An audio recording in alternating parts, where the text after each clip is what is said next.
नमस्कार, मैं हूं अमित खजूरिया और आप देख रहे हैं जेके न्यूज़ टुडे। जैसा कि सर्दियां आ गई हैं और सीमा पर घुसपैठ भी इन्हीं दिनों में बढ़ता है। जम्मू में सुरक्षा की क्या स्थिति है और आगे आने वाले दिनों में क्या चैलेंजेस हैं, इसी बारे में बात करने के लिए आज हमारे साथ मौजूद हैं जम्मू जोन के आईजीपी मुकेश सिंह जी। सर, आपका जेके न्यूज़ टुडे में बहुत बहुत स्वागत है। सर, इस समय जम्मू में सुरक्षा को लेकर क्या क्या चुनौतियां हैं? देखिए, जम्मू में अगर आप पिछले 1 साल की बात करें तो पिछले 1 साल में आतंकवादी गतिविधियां जो है काफ़ी हद तक मैं कहूँगा एक छोटे से लेवल पे रही हैं। बहुत ज़्यादा गतिविधियां नहीं हुई हैं। हालांकि इसमें कुछ ट्रेंड्स हैं। ट्रेंड्स जो हमारे पिछले 1 साल की फंक्शनिंग में जो नज़र में आए हैं वो ये है कि कुछ कोशिश पार से की जा रही है कि यहाँ के मॉड्यूल्स को रीएक्टिवेट किया जाए। मिसाल के तौर पे जो डोडा की एक मॉड्यूल है उसको रीएक्टिवेट करने की कोशिश की जा रही थी। मोहोर में कुछ लोग संपर्क में थे जो कि आतंकवादी गतिविधियों को बढ़ाने की कोशिश कर रहे थे। इन दोनों पे एफआईआर लगाई गई है, कुछ गिरफ्तारियां की गई हैं। इसके अलावा जो रेसिडेंट मिलिटेंट्स की तादाद है वो अभी काफ़ी कम हो गई है। अभी 3 एक्टिव टेररिस्ट हैं किश्तवाड़ के रीजन में। डोडा जिसमें कि पहले 2-3 थे वो अब फ्री हो चुका है मिलिटेंसी रिलेटेड एक्टिविटी से। बाकी किसी ज़िले में रेसिडेंट टेररिस्ट नहीं है। हाँ, अब उस पे अगर आ जाए कि जो इन्फिल्ट्रेशन हो रही है, जब उसकी बात करते हैं तो पिछले 1 साल में 4 ऐसे इंसिडेंट्स नोटिस में आए हैं जिसमें इन्फिल्ट्रेशन हुई है, जिसमें से कि 2 ग्रुप्स जो सुनने में आया है वो कश्मीर घाटी तक जाने में कामयाब हो गई। 2 ग्रुप्स को न्यूट्रलाइज कर दिया गया। एक तो बन टोल प्लाज़ा पे ग्रुप था जो नया आया था जैश ए मोहम्मद का, उसको न्यूट्रलाइज किया गया। और एक ग्रुप कालाकोट नौशेरा से आया था जो कि बॉर्डर पे न्यूट्रलाइज हो गया, और उसका एक जो आतंकवादी बचा हुआ था वो कालाकोट पे न्यूट्रलाइज हो गया। लेकिन अगर देखी जाए बन टोल प्लाज़ा के एनकाउंटर की रिकवरीज आते हैं तो उसमें जिस तरह की रिकवरीज थी वो एक डिस्टर्बिंग फैक्ट थी। उस पे 10 आईडी के बराबर मटेरियल था और उनके रिमोट कंट्रोल सर्किट्स वगैरह सारे थे। उस पे 3 आतंकवादी मारे गए थे लेकिन वेपन्स 6 थे। यानी कि वो ना सिर्फ अपने लिए वेपन्स ला रहे थे बल्कि दूसरों के लिए भी वेपन्स लाने की कोशिश कर रहे थे। और उसमें M4 राइफ़ल भी था जो कि एक US मेड वेपन है, उसका इस्तेमाल वो लेके आए थे। काफ़ी भारी मात्रा में ग्रेनेड्स वगैरह। तो एक तरह से अगर देखा जाए तो किसी बड़े आतंकवादी गतिविधि को अंजाम देने के लिए ये ग्रुप आया था जिसको न्यूट्रलाइज कर दिया गया। इसके अलावा आपने सुना होगा कि पिछले कुछ दिनों में एक टनल डिटेक्ट हुआ बॉर्डर सिक्योरिटी फोर्स के द्वारा। तो ये जो टनल की डिटेक्शन है, अब हो सकता है कि ऐसे कुछ और टनल की कोशिश की जा रही हो या कोई बनाया गया हो जिसको कि हम कोशिश कर रहे हैं कि उसको भी डिटेक्ट किया जाए और न्यूट्रलाइज किया जाए। क्योंकि ये टनल एक ऐसा ज़रिया है जिससे आप बॉर्डर सिक्योरिटी फोर्स की ग्रिड को इमीडिएटली आप बाईपास कर लेते हैं और सीधा अंदर की तरफ दाखिल हो जाते हैं। वो एक चिंता का विषय है। और आखिर में ये जो नार्को टेररिज्म वाला जो एस्पेक्ट है ये इम्पॉर्टेंट है, जो इन दिनों सामने आया है। जैसे BSF के द्वारा जो 62 kg हेरोइन बरामद हुई RS-पुरा सेक्टर में, उस पे भी पिस्टल साथ में थे। साथ ही साथ जो हमने रजौरी पुंछ में बरामद किए हेरोइन, वो तकरीबन 12 kg हेरोइन था और इसका लिंक जो है हिजबुल मुजाहिदीन के कुलगाम बेस्ड टेररिस्ट से जुड़ा हुआ था, जिसको अभी हम तफ्तीश कर रहे हैं। सर, पाकिस्तान की ओर से किस तरह से शांति को जम्मू में भंग करने की कोशिश की जा रही है? देखिए, प्रयास तो ये जितने भी बातें मैंने कही सारी प्रयास पार से ही हो रही है। जैसे मैंने कहा कि 4 ग्रुप्स इन्फिल्ट्रेट किए, तो इन्फिल्ट्रेशन वगैरह तो बाहर से ही हो रही है हमारी तरफ। साथ ही साथ जो मॉड्यूल्स यहाँ एक्टिवेट होने की कोशिश की जा रही है उस पे ये देखा गया है कि जो डोडा के और मोहर के जो आतंकवादी पहले लश्कर के साथ जुड़े हुए थे और वो एक्सफिल्ट्रेट करके वापस वहाँ पाकिस्तान में सेटल हो गए हैं, उनकी तरफ से ही कोशिश की जा रही है। और बाकी जो उनके पार बैठे जो कमांडर्स हैं उनकी तरफ से कोशिश की जा रही है कि किसी तरह से डोडा किश्तवाड़ रीजन को एक्टिवेट किया जाए या मोहर रीजन को एक्टिवेट किया जाए। और इसमें वो अपने पुराने लिंक्स का इस्तेमाल कर रहे हैं, अपने कुछ रिलेटिव्स का इस्तेमाल कर रहे हैं, कुछ दोस्तों का इस्तेमाल कर रहे हैं, उनके ज़रिए शुरुआत करने की कोशिश कर रहे हैं। कुछ पैसा भेज रहे हैं, कुछ सामान भेज रहे हैं, और 1-2 इंस्टेंस ऐसे भी आए जहाँ पे उन्होंने एक रिक्रूटमेंट करने की कोशिश की, कहा ज्वाइन करो आप, फिर उसको आपको वेपन आएगा। ये बातें सामने आई हैं। तो पाकिस्तान की तरफ से प्रयास तो लगातार किए जा रहे हैं। हमारा काम ये है कि उन प्रयास को किसी तरह से विफल करें, इंटेलिजेंस नेटवर्क को स्ट्रॉन्ग करें। और आपने अभी देखा होगा कि कुछ नया फिनोमेना एक जो आया है वो ड्रोन्स का फिनोमेना आया है। तो ड्रोन से कुछ वेपन्स ड्रॉप की एक नया चैलेंज है हमारे लिए। हालांकि इस चैलेंज को हमने काफ़ी हद तक न्यूट्रलाइज़ किया है, क्योंकि अभी तक करीब 6 कंसाइनमेंट ऑफ वेपन्स जो हैं ये बरामद हम कर चुके हैं, और उनसे जुड़े हुए जितने भी लड़के हैं वो गिरफ़्तार हो चुके हैं। तो तकरीबन 15-16 लड़के जो है इस ड्रोन नेटवर्क से जो जुड़े हुए थे, जो ड्रोन के द्वारा जो वेपन आते थे उनको रिसीव करते थे, ले जाते थे, इन सब को गिरफ़्तार किया गया है। और काफ़ी भारी मात्रा में असला बारूद ये सारा रिकवर किया गया है। तो आगे सर इस तरह के कुछ इंसिडेंट्स ना हो ड्रोन से वेपन ड्रॉपिंग के, तो उसको लेकर क्या कोई स्ट्रेटेजी तैयार हो रही है? स्ट्रेटेजी बनाई जाती है। कोई भी नया चैलेंज आता है हमारे पास तो उसके लिए हम एक अपनी स्ट्रेटेजी को रिवाइज़ करते हैं। अभी कुछ दिनों पहले ही इस मसले में हमारी मीटिंग हुई थी, जिस पे हमने अपने इंटेलिजेंस ग्रिड को कैसे इस नए चैलेंज के साथ अलाइन करें इस पे विचार हुआ था, और उस पे हमने एक स्ट्रेटजी बनाई है। ज़्यादा डिटेल में स्ट्रेटजी नहीं डिस्कस की जा सकती, लेकिन ये है कि इंटेलिजेंस नेटवर्क इतनी अभी सक्षम है कि हम ये मान के कह सकते हैं कि तकरीबन 70% रिकवरीज हमारी हो चुकी हैं यहाँ पे।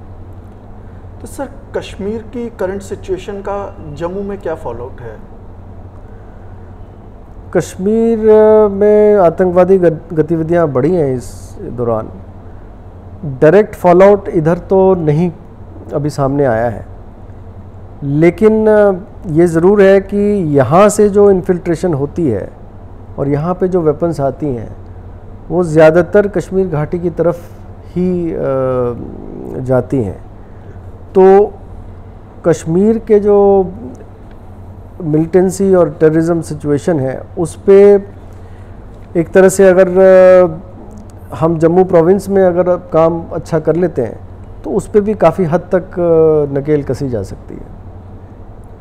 सर बात करें अगर 4G मोबाइल इंटरनेट की, तो पिछले लगभग 1 साल से जम्मू कश्मीर में 4G इंटरनेट मोबाइल बंद किया हुआ है। पिछले दिनों उधमपुर और गांदरबल में इसे खोला भी गया था। तो आपको क्या लगता है जम्मू रीजन में क्या कुछ और डिस्ट्रिक्ट्स हैं जहां पर खोला जा सकता है 4G आने वाले दिनों में? जो नेटवर्क इश्यूज़ हैं आप अप्रिशिएट करेंगे कि जो सिक्योरिटी कंसर्न्स थे उसके हिसाब से ही नेटवर्क पे जो रिस्ट्रिक्शंस लगाई जाती हैं। जैसे कि पहले मिसाल के तौर पे पहले कश्मीर घाटी में होता था कि जो किसी भी आतंकवादी गतिविधि होने के बाद लोग इस मौके का फ़ायदा उठाते थे, पत्थरबाजी होती थी, गलत किस्म के रूमर फैलाए जाते थे और इस पे सोशल मीडिया का काफ़ी इस्तेमाल किया जाता था। तो उसी हिसाब से उस पर रिस्ट्रिक्शंस लगाए जा रहे थे। और जो अभी के हालात हैं मेरे ख्याल से हालात धीरे धीरे बेहतर हो रहे हैं, जिसका नतीजा है कि 4G 2 ज़िलों में चलाया गया है। और हमारी फीडबैक जैसी भी होगी उसके हिसाब से सरकार आगे का फ़ैसला भी लेगी कि उससे कैसे इसको बढ़ाया जा सके 4G कनेक्शन दूसरे ज़िलों में भी। सर ये वर्चुअल सिम कार्ड्स क्या होते हैं और इसका कितना खतरा है जम्मू में? वर्चुअल सिम कार्ड से एक नया फिनोमिना है। पिछले साल अगर आपको याद होगा, जब पुलवामा में वो बस पे आईडी ब्लास्ट हुआ था, तो उस वक़्त जब तफ्तीश चली थी आगे, तो पता चला था कि जैश के कुछ आतंकवादी वहाँ पे बैठे हैं जो वर्चुअल सिम कार्ड्स का इस्तेमाल करते हैं। ये ज़रूर एक चैलेंज है, क्योंकि ये ऐप के ज़रिए वर्चुअल सिम कार्ड्स जनरेट होते हैं। पहले एक टेक्स्ट नाउ ऐप थी, और भी आजकल कुछ ऐप्स आ गए हैं। उस वक़्त ये टेक्स्ट नाउ ऐप का इस्तेमाल किया गया था, और इस ऐप के ज़रिए एक वर्चुअल सिम कार्ड जनरेट हो जाता है जो आपके मोबाइल पे ही होता है। और जैसे आप जितने भी सोशल मीडिया साइट्स होती हैं, चाहे व्हाट्सएप हो, चाहे ट्विटर हो, चाहे वो टेलीग्राम हो, चाहे कुछ सिग्नल हो, इस पे OTP जनरेशन का एक कॉन्सेप्ट आता है कि जैसे OTP एक जनरेट होती है, आपके मोबाइल पे आती है, और उसको दे के आप अपने अकाउंट को एक्टिवेट कर सकते हैं। तो चूंकि ये वर्चुअल सिम कार्ड जनरेट हो जाता है मोबाइल पे ही, उसी पे ये जो है वन टाइम पासवर्ड आ जाती है, और उसको फिर इस्तेमाल करके लोग एक दूसरे से चैट कर सकते हैं, लेकिन उसमें कोई ओरिजिनल या फिज़िकल सिम नहीं होता। फ़िज़िकल सिम के साथ फ़ायदा ये होता है कि हम उसको ट्रैक कर सकते हैं, ट्रेस कर सकते हैं किसका है। उसमें कस्टमर आईडी वाली वेरिफिकेशंस होती हैं, वो बहुत सारी चीज़ें जो है KYC नॉर्म्स के अंदर आती हैं। बट वर्चुअल सिम के साथ वो कहीं भी बैठा हो और किसी भी कंट्री का वर्चुअल सिम निकाल सकता है, और उस पे एक चैलेंजेस आते हैं। चूँकि ये ऐप जो है ये दूसरे देश में बेस्ड हैं, उनकी सर्वर्स पे बेस्ड हैं, इसीलिए उनकी जो डेटा हमें जो चाहिए होती है उस पे वक्त लगता है।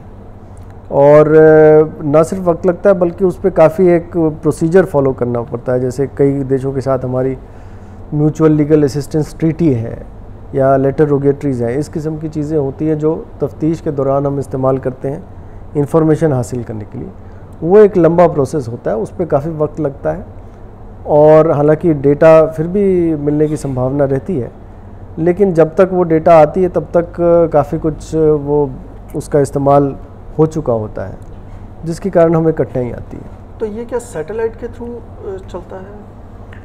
आप जैसे आम किसी भी ऐप को यूज़ करते हैं, जिस तरह से वो चलता है मोबाइल नेटवर्क्स पे, 4G पे, 2G पे, उसी तरह से ये भी नॉर्मली होता है। सैटेलाइट का कोई इस्तेमाल नहीं है इस तरह से। यूज़ मोबाइल टावर्स ही होते हैं? जी जी बिल्कुल। उसी का यूज़ होता है। इंटरनेट कनेक्शन कोई भी हो वो इस्तेमाल हो सकती है। सर, कोरोना लॉकडाउन और उसके बाद बाकी जो रिस्ट्रिक्शंस लगे, वो सारी जिम्मेदारी पुलिस की थी, तो इससे क्या नॉर्मल पुलिसिंग पर कोई इफ़ेक्ट पड़ा है? कोरोना में आप देखिए, जिम्मेदारी सिर्फ पुलिस की नहीं थी, सबकी थी, एक कलेक्टिव जिम्मेदारी थी, और उस पर हेल्थ डिपार्टमेंट भी था, सिविल एडमिनिस्ट्रेशन भी था। पुलिस लॉकडाउन को एनफोर्स करने में ज़रूर हमारा एक अहम रोल रहता था, वो हमने निभाया।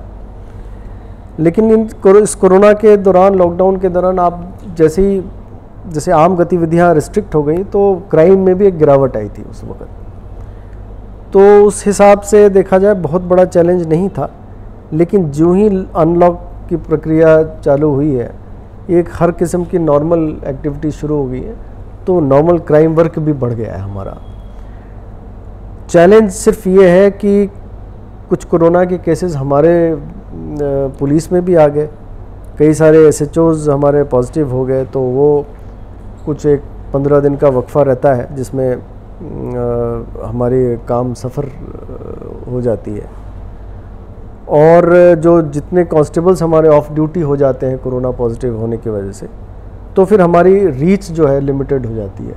हमारे जैसे लॉकडाउन को इम्प्लीमेंटेशन करने का या कंटेनमेंट जोन को इम्प्लीमेंट करने का जो प्रयास है, उस पर थोड़ी कठिनाई आती है।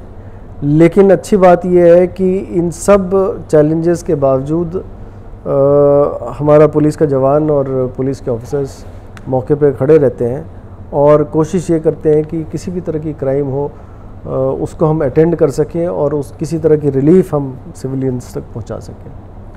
सर, इस दौरान देश में एक आर्थिक मंदी का दौर भी आया है, तो क्या आपको इस दौरान कुछ क्राइम के बढ़ने की आशंका भी है? आशंका की बात मैं नहीं कह सकता हूँ, लेकिन ये है कि अगर स्टैटिस्टिक्स देखें तो ऐसा कोई बहुत ज़्यादा फ़र्क इन दिनों नहीं आया है। इकोनॉमिक स्लो डाउन का इम्पैक्ट क्राइम पे एक छोटे से 2 महीने, अभी लॉकडाउन ख़त्म हुए 2-3 महीने हुए हैं, तो इतनी छोटे पीरियड में किसी चीज़ को इस तरह एनालाइज करके रिज़ल्ट पे पहुंचना एक मुश्किल काम होता है। शायद अगर हम एक्सटेंडेड पीरियड तक एग्जामिन करें उसकी इम्पैक्ट को, तो शायद हमें कुछ इस पे आंकड़े ऐसे मिल सकते हैं जिससे कि हम कुछ कंक्लूड कर सकें। तब तक ये कहना कि उसके कारण कोई इस तरह की इम्पैक्ट आई है, ये ठीक नहीं रहेगा। सर, बात करें अगर ड्रग्स की, तो जम्मू में पिछले कुछ सालों में देखा गया है कि इसकी ट्रैफिकिंग बहुत ज़्यादा हो रही है, पार से भी आ रहा है। आपने कई बार बड़े कंसाइनमेंट सीज भी किए हैं, और यूथ में इसका यूज़ होना बहुत अब बढ़ गया है। तो इसको लेकर क्या पुलिस कर रही है, आगे की क्या स्ट्रेटेजी है इसको लेकर? एक तो यूटी ऑफ JNK में ANTF का गठन हुआ, एंटी नार्कोटिक्स टास्क फोर्स, वो क्राइम ब्रांच के अंदर आता है। उसने भी अपना काम शुरू किया है अभी। मुझे उम्मीद है कि ये काम आगे बढ़ेगा और एक अच्छा इम्पैक्ट एंटी नार्कोटिक्स वाले फील्ड पे पड़ेगा। इसके अलावा हमारे डिस्ट्रिक्ट पुलिस की तरफ से काफ़ी एफर्ट लगाए जाते हैं। ये हमारा प्राइम फोकस एरिया है, one of the prime focus areas, जिसका नतीजा है कि आपने देखा होगा कि 12 kg हीरोइन एक पकड़ी गई रजौरी में, उसके पहले 1 kg हीरोइन फिर पकड़ी गई थी वहाँ पे, 62 kg हीरोइन बॉर्डर पे पकड़ी गई। तो ये बहुत बड़ी कंसाइनमेंट्स हैं।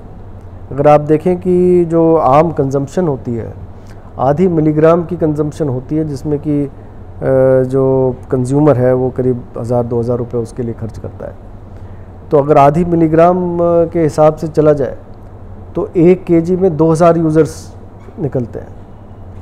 तो अगर अब 100 किलो हमने तकरीबन बरामद किया है, तो 2 लाख यूज़र्स की जो खुराक है हमने रिस्ट्रिक्ट कर दी।